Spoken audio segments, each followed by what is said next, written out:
It's time for Around the Ozarks Sports Scene, sponsored by Thompson Sales, Fast Break Sports, and The Pitch. Here's your host, Scott Purrier.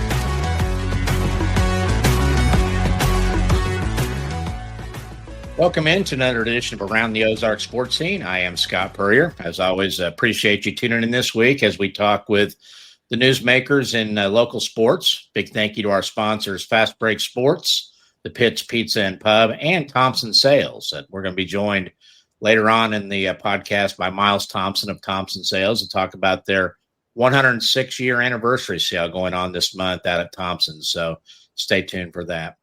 Our special guest this time is a second-time guest, but a first time with video now, so the pressure's on as we get to see what he looks like. But always a pleasure to visit with Kellen Lindstrom, the former Glendale High School football standout who just finished his first season as a redshirt at the University of Tennessee and is getting ready for a big redshirt freshman campaign. Kellen, thanks for joining me. Of course. Thank you for having me. You bet. You're in Knoxville now as we speak, right? Have you been there all summer? Pretty much all summer. We get a little bit of break in May and then a little bit for the 4th. And then next week we get to go home for a couple of days. But overall, just spending the majority of summer here. Did it take a little? I mean, because last time we talked, I think you had just literally moved to Knoxville. Mm-hmm. It was midway through your senior year at Glendale. You graduated early to go participate in spring drills. How long does the homesickness thing last, and how did you overcome it? Well, the homesickness doesn't quite go away ever. Whenever I'm in Knoxville, it kind of feels like a job in some aspects of it. But I mean, love it here. Obviously, it's a great place, great environment. But I'd say the homesickness lasted until probably the season, and then once season started, it was kind of just it's go time. We're rolling pretty much. Like there's no time to even think about going home. Did your parents make it out to most games, a few games? What was their schedule? They made it out to most games. With Peyton and softball, it was a little difficult because the seasons kind of conflicted. So sometimes my mom would come, sometimes my dad would come, and they both made it out to a couple games. Well, for those who aren't familiar with Kellen from his story, all-state player at Glendale, kind of in football at least, kind of a late bloomer, a guy that came on really late in his career to become a prospect that had, I believe, 23 or 26 Division I offers, 7 SEC schools offered, wound up choosing Tennessee, graduating at semester of his senior year at Glendale to go on out to Knoxville and participate, as we said, in spring drills, spring training, the summer, and then first season on the field last year. You know, the nice new redshirt rules are that you can play up to 4 games and still keep your red shirt. You got into 3 games. Kind of talk about that and what that experience was like. Did you feel a little bit like Rudy the first time you ran out on the field at Neyland Stadium and heard 110,000 cheering? Oh, absolutely. I was very fortunate enough to get in on the first game against Chattanooga. Of course, it was a very, very hot game. It was 95 degrees, but I got in with a minute or so left in the game. It was really unreal experience running out for the first time. I mean, people talk about Neyland Stadium and running out of the tee, but until you actually experience it as a player, there's nothing that compares to it. It's just a surreal feeling. Did you find yourself kind of looking up throughout the game and just taking it all in for the most part? A little bit in the first game, yes. And then I got to play versus Kent State, I think week 3 or 4. Mm-hmm. We had a couple guys go down, and I ended up being third string for the game. Played, got in before halftime, and played the whole entire second half. And the whole time when I'm playing, I'm trying to keep my head down so I don't look up and get nervous. I'm trying to just focus on what I got to do. Well, you had four tackles, and I think you were in for 19 snaps in that game. So that was your most extensive experience. And you got in late. You guys played in November. I'm trying to think who the opponent was. You got into that one. UTEP, yeah, and a few snaps in that one. Yes, talk about just the difference, you know, that first year of what you were used to in high school football versus stepping on the field at with Tennessee and the SEC? Nothing. I don't think there's really a good comparison. It's a total different step up. I mean, it's something that I kind of expected from all the visits I went on, but until you're actually there and experience it and really you're involved with it, you have no idea what the difference is between the two. And I think me graduating early and going in the spring was a huge advantage for me because I get essentially, I think I said this in the last time, but pretty much I get the full season of football before fall camp starts and the real season gets going.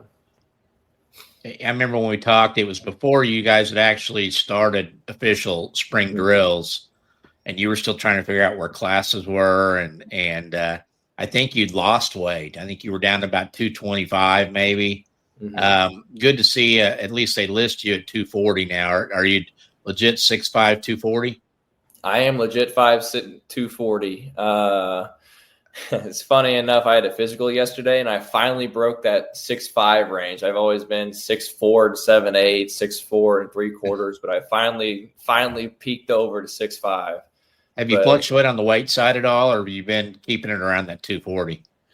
I fluctuate a little bit between 237 to 240, but just trying to be more consistent is a big thing for me, where the minimum's 240 and trying to get up to 245 is my goal. Is that the max that they want you at? It's probably 245-ish. I think we had a guy last year that was up to 250, 255, but I think for my body, 245, 250 would be kind of the perfect weight. That way I can keep my speed and also gain strength too. Kellen is what is called a rush end. It's a combination, a hybrid defensive end and linebacker. Technically, they call it a Leo linebacker, right? Yes, sir. What does that mean in terms of your defined role when you get on the field? So as a Leo, we do a lot of things. My coach likes to say that we do it all pretty much. We're on the defensive line. We're playing with the defensive line as a front. Certain plays we're back out as a middle linebacker. Some plays we're out as an outside linebacker, guarded up on the second receiver, dropping back into coverage. And occasionally we have to take the running back man-to-man. So you got to be one of the more athletic guys on the field for Tennessee's defense, right? Absolutely. A couple of our coaches consider us the most athletic on the field. The show ponies, pretty much. The show ponies? Yeah. You guys have T-shirts with that on it yet or not? Not yet. My coach said he's working on it, but who knows if it actually come in or not. Talk about the difference between that first spring drills, spring football, versus this past spring, and just in your comfort level and kind of knowing what's going on and what to expect. I think what you said last, what to expect, was the biggest factor for me, because whenever I came in the first spring, everything was new. I'm trying to figure out classes, like you said, where to go, how to really adapt to the environment of college, and along with having to deal with football and trying to strive and succeed in that level and try and get on the field somehow, to this year where I know what's going on. I'm comfortable here. I know where all my classes are. I know how all this stuff works, and have the ability to know the scheme and really be comfortable in my own skin and be confident in myself and play the best of my ability pretty much. Did you put the weight on pretty quickly? Did you get it back on that first spring, or did it take a while? I put it on pretty quickly. From January to March, I put on a decent bit of weight, about 20 pounds. Lost a little bit during spring ball. I had some kind of sickness that affected that, but I put it back on pretty quickly, got up to 235 before fall camp, lost a little bit, and now I'm back up to 240, which is where I want to be.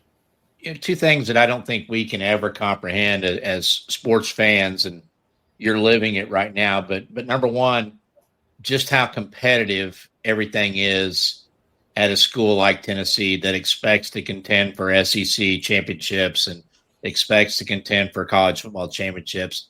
I mean, describe what it's like every day, whether you're in the weight room or you're on the practice field or you're in off season. Everybody just pushing, themselves because it's very competitive, right? Oh, absolutely. It's about the highest level of competition that you can probably think of.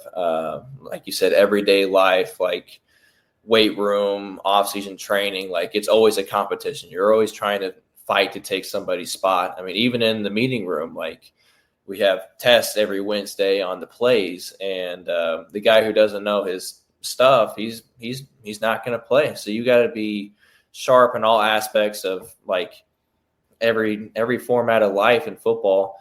And it's so cutthroat. It's such a different mentality from high school to college. And that's one thing that I think kind of hurt me my first spring, because I think I'm a nicer guy and like trying to help guys up and all that stuff. Yeah. And get to the spring, and it's like, that's got to change somehow. Like I've got to really be cutthroat. Like I'm trying to hurt this guy in front of me. He's my teammate, but when we're in the practice field, we're enemies right now. And I mean, can you be mean? I think so. Yeah. I think so. I've gotten in a couple scraps and during season. Yeah, I mean, I know your mom and dad, they can't. I mean, your dad can't be mean to anybody. It's not, if he hit somebody with a pitch back in his days at Mizzou, he probably walked up and apologized, at the play. I don't know if you're wired. Can you get wired that way over the next 4 years? I think so, yeah. I think if I want to play here and be successful, that's something that I'm going to have is that killer mentality and be able to turn it off and turn it on. And I think fall camp and season last year really helped me to kind of flip that switch on, where I'm pretty cutthroat. Got in a few scraps during camp and during season. But I mean, like I said before, we're trying to take somebody's job. Like it's pretty much, it's the real world, but we're playing sports. We're having fun, but at the same time, it's a grown man's game. And you said something important, being able to flip it on when you're out there on the field. Yes, you can still be Kellen off the field, the Kellen Lindstrom everybody knows. But and I imagine when you first get there, are there some veteran guys that are kind of trying to push your buttons and test you and see what you're made of? Oh yeah. Fun fact: our starting left tackle Lance Hurd was really the protagonist and why I got into a couple scraps. And then James Pierce, who got drafted in the first round, he tried to push my buttons a little bit, and I'm not going to put up with any of that stuff. I'm going to hold my ground. That's one thing that I pride myself in, is that I'm not going to back down from anybody. I'm not going to be scared of anybody. Like if you're going to push me, I'm going to push you back. Gosh, it sounds like you walked into a prison. All the movies you see about the guys saying, don't get pushed around when you come in and everything. And you kind of had to bow up and say, hey, I'm here, right? Yeah, a little bit. Yeah. You can grow up a little bit. You can come in a kid and come back a grown man.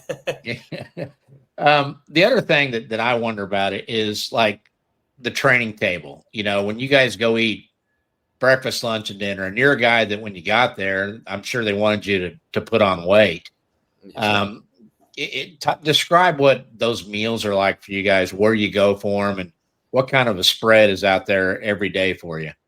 So we have a dining hall called Smokies. It's in the downstairs of our facility. It's where all the student athletes eat breakfast and lunch, but football gets a breakfast, lunch, and dinner.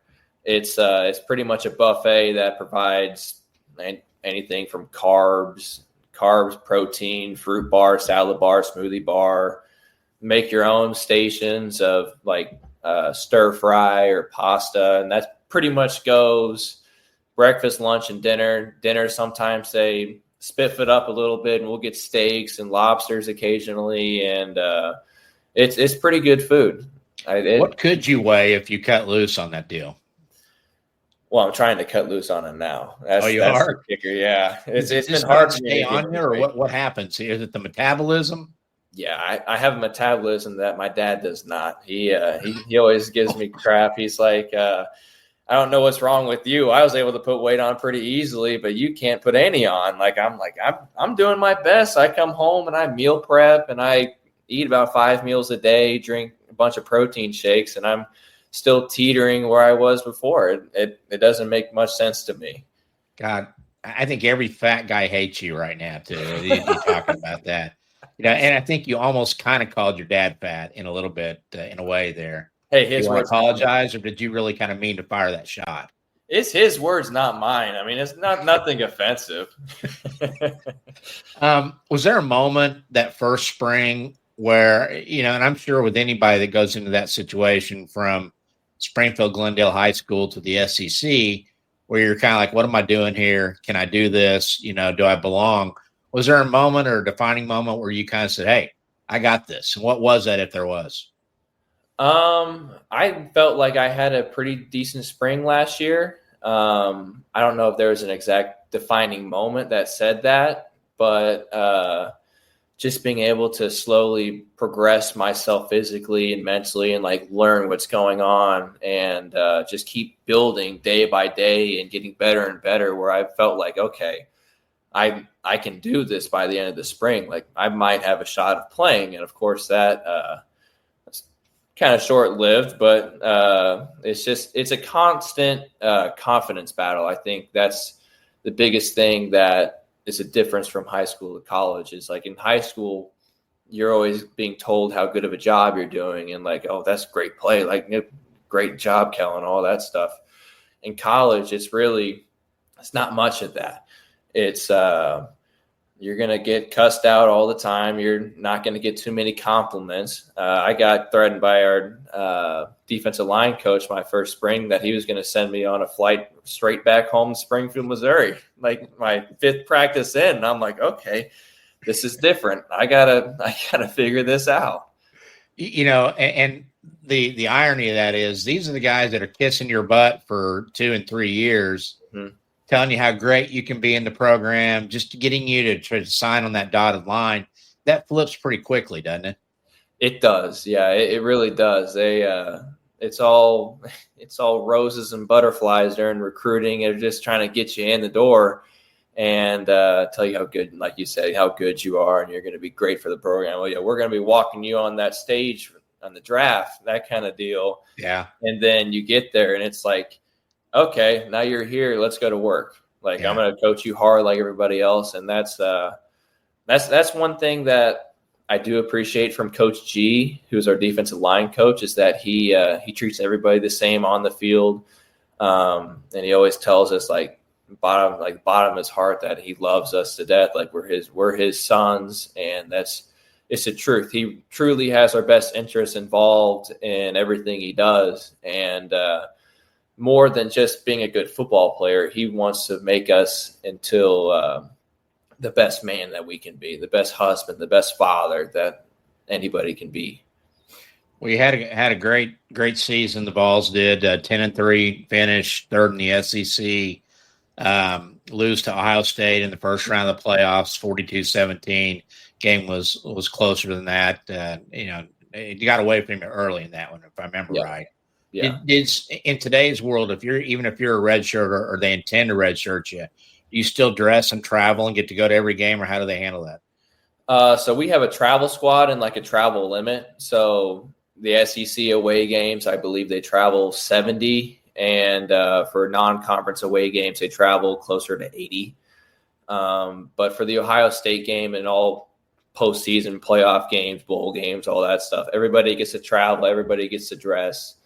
So being there at Ohio State was a very surreal experience for me, I'd say. I mean, I knew most likely I'm not going to get into play, but just being there and being able to have an experience of being in the college football playoffs and being in such an iconic place of Ohio State, which we don't like now, it was a very, very cool experience for me. And so you didn't travel for SEC away games, right? No, sir. What was that like on a weekend? Was it tough to sit at home and watch it on TV or back in Knoxville, or how'd you handle those days? Those are unbelievably hard, to be honest with you. All my life I've played, especially in football. It's always been something where I've played every single game that I've ever been involved with. I played every game, every snap of varsity ball in high school. And you come at this level and you think you're going to go in and play and it's going to be all great and you're going to pretty much walk in the door and own it, to getting a smack in the face. You check the roster chart and you're like, oh, I'm not traveling. Like, what am I going to do? Like, it's something that I don't want to experience again, to be honest with you. Yeah, I'm doing everything that I can to never let that happen. And maybe that's part of why they do it, right? Yeah. Yeah, absolutely. Yeah, I don't want to sit at home for another fall when they're out having fun on the road. Absolutely. Well, I know. Didn't you grow up an OU fan? I grew up a Mizzou fan. Okay, that's right. Yeah. Because we talked about OU last time a little bit. They did go in there and convince Jackson Arnold to fumble to him 2 or 3 times, and and I actually went to that game and heard Rocky Top 750 times in the first half, with the band 7 seats over from my seats there. Yeah. I assume now you know all the words to Rocky Top. I do. Yeah. It's a great song, isn't it? Depends on how many times you hear it in your home stadium there if Tennessee comes in and plays well. Yeah. You mentioned James Pierce Jr., first-round draft pick of the Falcons this past April. Mm-hmm. Did you learn a lot watching him, and was he a help to you to prepare for your career? He was a help to me. Although we butted heads at times, just watching his play and like watching him in the meeting room and how he was able to break down an offense and know everything that the defense is supposed to do, like all the way from the free safety to the defensive tackle. He knew it all. And just seeing the knowledge that he had, the football knowledge, it made me kind of realize like this is the expectation of what Tennessee football is. This is exactly who I need to be like. In the meeting room, how he played on the field, just ruthless. It was a great example for me to look up to. Coach Heupel, tell us about him and you know, as a defender, I mean, is he involved with talking to all of you? Do you get to speak to him much? Does he, if you walk by, does he go, hey, Kellen? Tell us about Coach Heupel and what that's like. He's a very personable coach. I love Hype. He's awesome. He's always some guy that you can go and walk up to and have a conversation with, like, how's your family? Everybody doing back home? That kind of thing. Like, you can talk to him beyond football on a deeper level, and that's kind of the environment that he has in the culture and the team. Just very open and very family based. A lot of schools say it's all about family, but here it truly is about family. He truly cares for you. He truly loves you as his own son, and he's a great role model for anybody to look up to, especially playing for him. Of course, you know, we talk about the 10-3 season, and Tennessee's taken some body blows this offseason with the predictions and all that. I've seen anywhere from 4th or 5th to 9th or 10th in the various magazines. A lot of that, I'm sure, triggered by the departure of Nico, and I can't pronounce his last name, Amalieva. Is that right? It's been a while since I've pronounced it. I'm not too sure. Yeah, it became I'm a leaving, you know, because he left and went to, I believe, UCLA. Is that where he wound up? UCLA, yes, UCLA. How did you find out that news? Because, I mean, it came right after spring ball, right? Or right before? I'm trying to remember the timing of that. Right before your spring game, maybe? Yeah, it came in really the day of the spring game. We kind of found out everything that was going on. Really, Cole Forbacher texted me like, hey, Nico wasn't at practice. Why wasn't he at practice? And I'm with the defense, and I was like, I thought he was there. I had no idea. And, I mean, it's something that I don't believe that we'll ever get the truth for. Of course, there's a bunch of different theories going around in the news about money and all that stuff, but you talk to some of the players on a deeper level, and it's you get many different stories, and you really don't know the truth. But I wish him best. He was a great guy. He was really good to me. So wish nothing but the best for him. Hope he has a great career. And you guys effectively swapped quarterbacks, didn't you? Didn't UCLA quarterback come to Tennessee? Yeah, Joey Aguilar. He came in. He came in June, I believe. Whenever we reported back for summer training. Is it possible that the Tennessee is actually maybe a little under the radar? And are you guys kind of liking that this year? I believe so. I believe we are.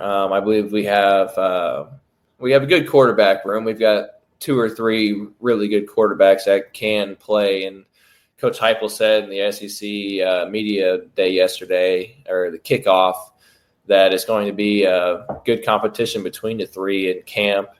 We have a very, very solid defense, same as last year. We have a lot of experienced guys and also a lot of young, talented guys that are coming up that are going to make a big impact. And I believe we should be a very solid team. Of course, Nico, part of the whole new infrastructure with NIL and transfer portal and all that. Did you have people kind of sniffing around you after the first year to see if you were happy? Does that go on?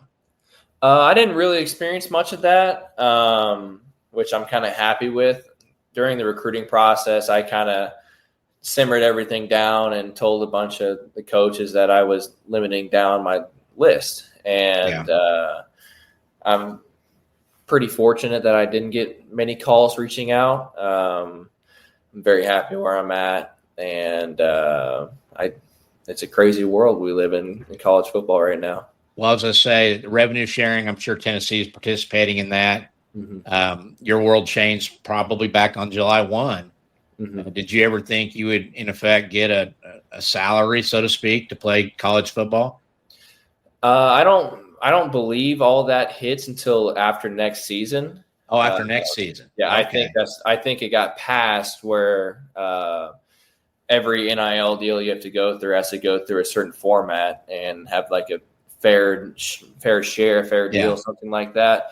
So the July 1 was kind of like the deadline for everybody to get the rest of their contracts paid, I believe. I'm not too sure on all the details, but really in all this stuff, I'm not trying to pay attention to all that and focus on getting on the field, and that'll all take care of itself. I know God's got me, and whatever he does and whatever path he takes me is going to be the right one for me. Most important question of the interview, are you in NCAA 26 in the game? I am in the game. Yeah. Do you have a copy yet or not? My PlayStation broke not too long ago, so I've got to try and get that fixed before I get a copy. I have a code to get in the game, but so you've not played as Kellen Lindstrom yet? I have not. I didn't play last year either. I'm not big into video games. You're not? So, I mean, are you curious about what your ratings are on there? I have friends that send me pictures of it, so I get to kind of see from what they send me, like, oh, hey, this, like, oh yeah, we play with you all the time, that kind of thing. I'm like, well, I don't know why you'd play with me. I wasn't ranked very high last year. I don't play with James Pierce. How are your rankings? What do they say? I have no idea for this year, but last year I was, I think it was a 69 overall, but they listed me as like a quick developer, whatever that means. So I guess I improved quickly. I don't know. I'm not big in the video games, so I don't know. Yeah. Wow. You're a rare breed then in today's. Yeah. My son has the game, and he's already played as Missouri State with Cole Forbacher and Ramon Green. Yeah. I guess he'll have to add Kellen on Tennessee. He'll get back with you on your ratings and stuff there. But what does your situation look like this fall, playing time? Who's ahead of you? Where are you in your mind on the depth chart? I believe that I have a very good chance of being in the rotation and hopefully playing. Our starter is going to be a senior, Joshua Joseph. He's a player that I thought could have gone to the draft last year, got picked up and signed, but he came back for his 4th year. He's a very, very good player, all-around player, plays the run and pass very effectively. Junior, Caleb Herring, he's also a very good player. Then sophomore, Jordan Ross, he's a good player as well. So the goal is to be the 4th-string guy because we travel with 4, and 4 gets in the rotation. Like, my goal is to get 5, 10, 15 snaps a game, I feel like that'd be a very reasonable goal, as well as getting on some type of special teams. That way I'm for sure getting on the bus, and whatever else comes extra from that, I mean, that's great. But biggest goal for me is getting on the bus right now, and I going to have a very good camp and solidify that position and hope. Yeah. Well, I know Tennessee is one of those that kind of treats defensive up front like a hockey team, don't they, with the line changes, and that's a good thing for a guy like you. And it sounds like they kind of stack by class, don't they? That okay, next year you're up one more rung unless you pass a couple of guys and in that rotation, right? Yeah, that's at my position. That's the way it seems. Yes. Okay. Last year, like we said, 10-3. What do you think this team's capable of this season? I know that there's a pretty good test. I think on the third week, does Georgia come in to Knoxville? Then I think. Mm-hmm. I haven't really thought about that too much. My mentality has always been take it one game at a time and one day at a time. So in my mind, I'm focusing on Thursday's workout tomorrow morning and going after that and attacking it and taking it as the best of my ability and get the most out of it. And just trying to take advantage of the remaining couple days of workouts before fall camp starts and focus on Syracuse week 1. What have you figured out to do since you don't play video games in your spare time there in Knoxville? Have you found some fun stuff you like to do?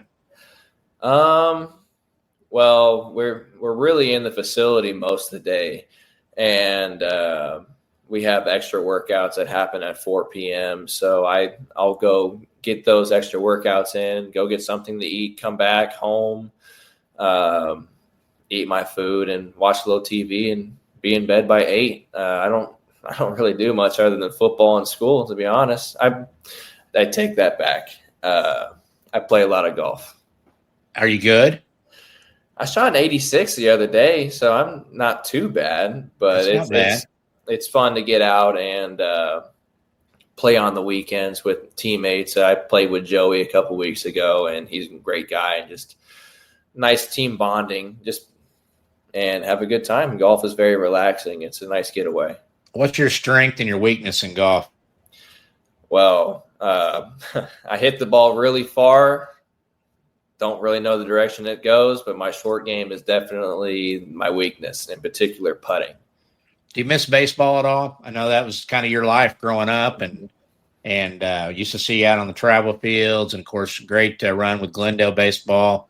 Missed your senior season of baseball to go to Tennessee. Do you miss the sport? I do every now and then. Whenever I come home, I guess now since Cy closed down, I can't really go to Cy anymore, but I'd run down to Cy with my dad and play catch and hit a little bit. I mean, my sister's always down there, so I'll just kind of piggyback on her lesson, pretty much crash it. But I do miss baseball sometimes. I watched a little bit of Tennessee baseball play and maybe miss it, that's for sure. Two-sport athlete, Kellen Lindstrom, football, baseball. Is that coming next or not? Probably Tennessee? Not. Yeah, probably not. Yeah. Tell us about Peyton and her career. What grade is she going into now? And I know she's quite the softball player. She's going into her junior year, so the most important year for her as far as recruiting wise goes. She's a part of the Louisville Slugger travel softball team. So I believe her and my dad are actually in St. Louis right now in a tournament. They got back from the 4th of July week actually. They were in Colorado, and I believe next weekend they go down or go up to Indianapolis to play in a big tournament. She's been getting some attention from schools and hoping that whenever her junior year comes around, she can get on a couple visits and solidify something that she can go play somewhere. I think she's a very, very good athlete and very talented. Might be more athletic than me. We'll find out, but she's doing well. She's doing real well with softball right now. Well, I didn't want to say that, but 6, 7, 8 years ago, I saw both of you play youth football, And every time I saw her touch the football, she was running down 60 yards for a touchdown. I didn't see you doing that a lot, you know? No, I was a bigger kid. She was quick. I was more of a lineman type body whenever I was younger. Yeah. Yeah. Have you figured out a major yet? Kind of career path, what you want to do if you don't play football? I was during season. I was a kinesiology major, but I took the intro class to that and realized that this might not be the thing for me if I want to be proficient at football. I'm going to probably have to do something else. So I'm a communications major right now. I'm not too sure what I want to do after college, but I'm 60 out of 120 hours into my degree, 3 semesters in, and very, very far along, hoping to graduate. I think December of 27 is the goal, and get a minor, maybe even double up on a major, but just hoping that I guess figure out what I want to do. I'm not too sure. I've toyed with the idea of real estate, getting in with my mom, but not too sure. Insurance? Maybe not. Maybe not. That's for Dad.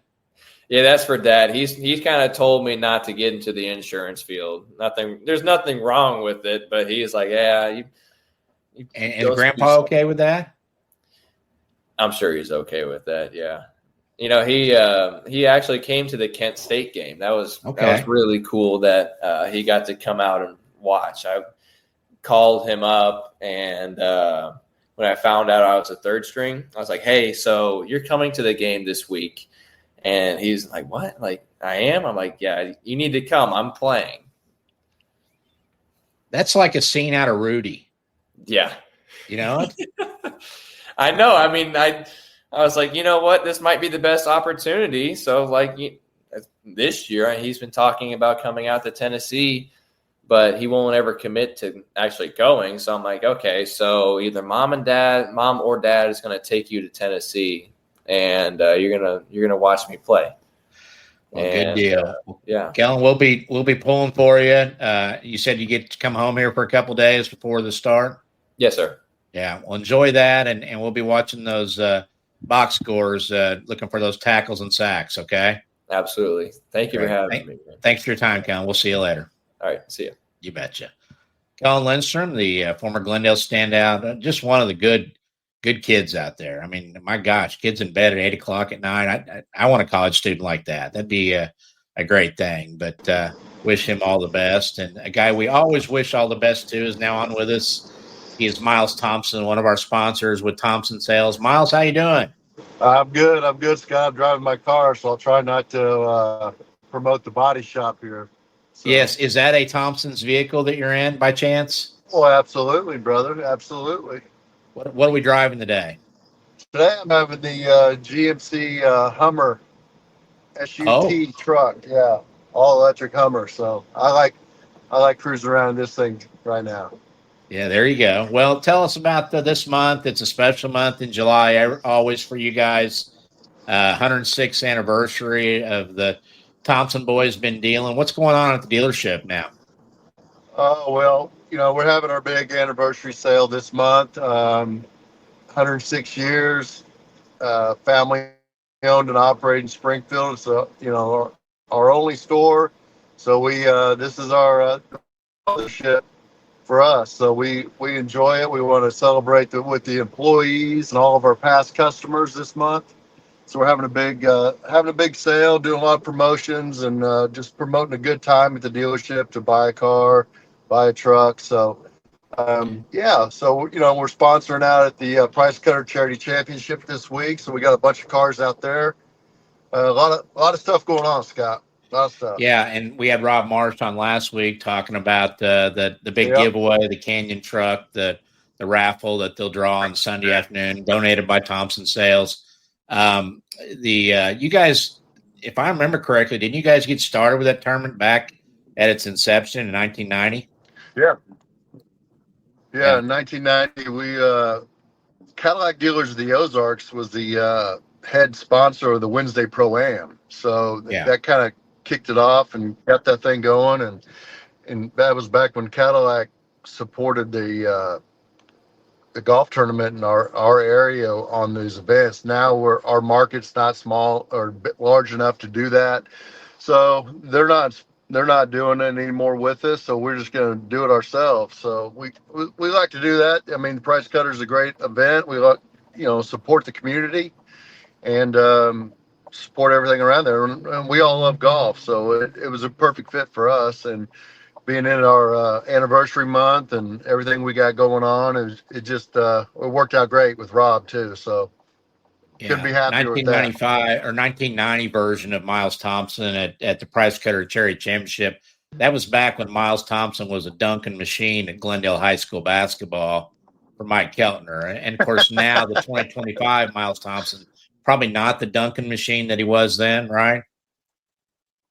Well, yeah, it depends on what size goal. If you're going on a 7-foot goal, I can put on a show for you. But yeah, not anymore, buddy. Not anymore. I mean, I probably hurt myself just picking up a basketball. Yeah, don't do that. Don't do that.